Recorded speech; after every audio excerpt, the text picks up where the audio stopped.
राधिका बरसाने वारी की जय। राधे राधे।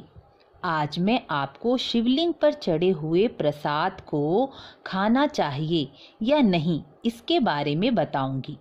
कई लोग कहते हैं शिवलिंग पर चढ़ा हुआ कोई भी वस्तु खाने योग्य नहीं होती, इस पर चंड का अधिकार होता है। इस विषय में कई लोगों को शंका हो जाती है। इस विषय में शिव महापुराण क्या कहती है, हमें यह जानना चाहिए। हमें केवल शास्त्रों के कथन पर ही विश्वास करना चाहिए। इसलिए मैं आपको शिव पुराण में विद्येश्वरी संहिता के अंतर्गत शिवलिंग पर चढ़े हुए प्रसाद को ग्रहण करना चाहिए या नहीं यह बताऊंगी। आप स्वयं भी गीता प्रेस गोरखपुर की शिव महापुराण में विंध्येश्वरी संहिता के अंतर्गत अध्याय में यह बात पढ़ सकते हैं।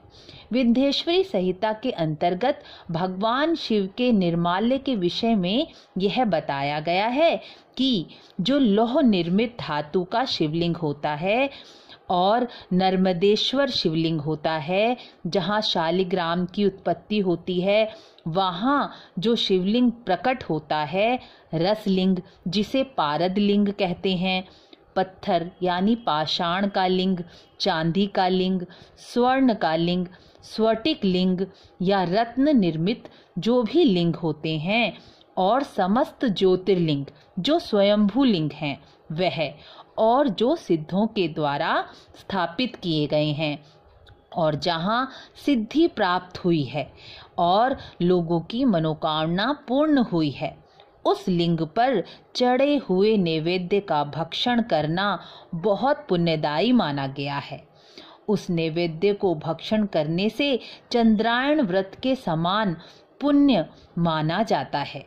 यदि ब्रह्म हत्या करने वाला पुरुष भी यदि पवित्र होकर शिव पर चढ़ाए गए उस निर्माल्य को ग्रहण करता है और उसको सिर पर भी धारण करता है तो उसका सारा पाप नष्ट हो जाता है।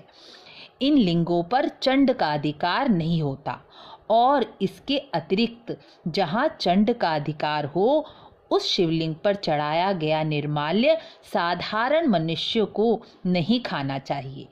शिव भक्त और शिव की दीक्षा लिए हुए मनुष्यों के लिए तो सभी शिवलिंगों पर चढ़ाया गया निर्माल्य महाप्रसाद की तरह होता है। जो वस्तु लिंग स्पर्श से रहित है उसे भी पवित्र माना गया है। जिस वस्तु को अलग रखकर भगवान शिव को निवेदित किया गया है उसे भी पवित्र माना गया है। इस प्रकार नैवेद्य के विषय में शिव महापुराण में यह बताया गया है। शिव महापुराण के अनुसार जो मनुष्य शिवलिंग को विधि पूर्वक स्नान कराकर उस स्नान के जल को 3 बार आचमन करता है, यानी उसको 3 बार ग्रहण करता है, पीता है, उसके 3 प्रकार के पाप, कायिक पाप, वाचिक पाप, मानसिक पाप यानी क्रिया के अनुसार किए गए, क्रिया के द्वारा किए गए पाप, वाणी के द्वारा किए गए पाप और मन के द्वारा पाप किए गए पाप, सभी प्रकार के 3 प्रकार के पाप नष्ट हो जाते हैं। आशा करती हूँ अब आपकी शंका का समाधान अवश्य ही हो गया होगा। वीडियो अच्छी लगी हो तो लाइक, शेयर, सब्सक्राइब करना ना भूलें। मिलते हैं अगली वीडियो में। राधे राधे।